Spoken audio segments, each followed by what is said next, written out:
Praise the Lord. இன்னைக்கு ஏசப்பா உங்களை பார்த்து சொல்கிற வார்த்தை என்ன அப்படின்னா, உன்னை அதிசயங்களை காண பண்ணுவேன். ஆமீன்.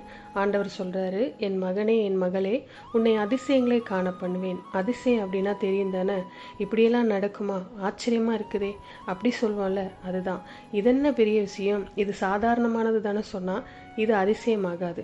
இப்படியெல்லாம் நடக்குமா, இது எப்படி நடந்திருக்குன்னு கேட்பாங்கல்ல, அதுதான் அதிசயம். உங்கள் வாழ்க்கையில் அது நடக்க போகுது.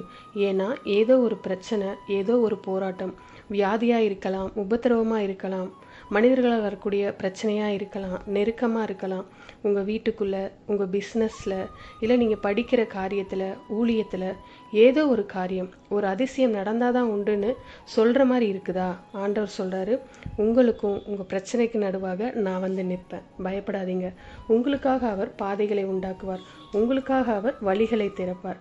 யாரும் உங்களை நெருங்க முடியாதபடி பாதுகாப்பார். உங்களுக்கு விரோதமாக எழும்பின சத்துருக்களை ஆண்டவர் சொல்கிறாரு, இன்றைக்கு காண்கிற எகிப்தியரை இனி என்றைக்கு காண மாட்டீங்க. இன்னைக்கு நீங்கள் பார்க்குற பிரச்சனையை இனி என்றைக்கும் பார்க்க மாட்டீங்க. இன்னைக்கு நீங்கள் காண்கிற இந்த பொல்லாத பிசாசின் போராட்டத்தை இனி என்றைக்கு காண மாட்டீங்க. அந்த மாதிரி ஒரு அதிசயம் ஆண்டவர் உங்களுக்கு செய்வார். பயப்படாதீங்க, சூழ்நிலையை கண்டு கலங்காதீங்க. உன்னை அதிசயத்தை காண பண்ணுவேன். ஒரு அதிசயம் தேவை இருக்குல்ல, ஆண்டவர்கிட்ட கேளுங்க. ஜெபிக்கலாமா? எங்கள் நல்ல தகப்பனே, அப்பா, இந்த மகன் இந்த மகள் எனக்கு ஒரு அதிசயம் நடக்கணும்னு, இந்த காரியத்தில் நடக்கணும்னு விசுவாசித்து கேட்குறாங்கப்பா. இவங்க உம்முடைய ஜனம்ப்பா, உங்கள் பிள்ளைங்கப்பா. அதிசயத்தை செய்யுங்க, இன்றைக்கே காணும்படி செய்யுங்கப்பா. நீங்கள் அந்த அதிசயத்தை செய்ய ஆரம்பிச்சிட்டீங்க. நான் விசுவாசிக்கிறேன். இயேசு கிறிஸ்துவின் நாமத்தில் ஜெபிக்கிறோம் பிதாவே, ஆமீன்.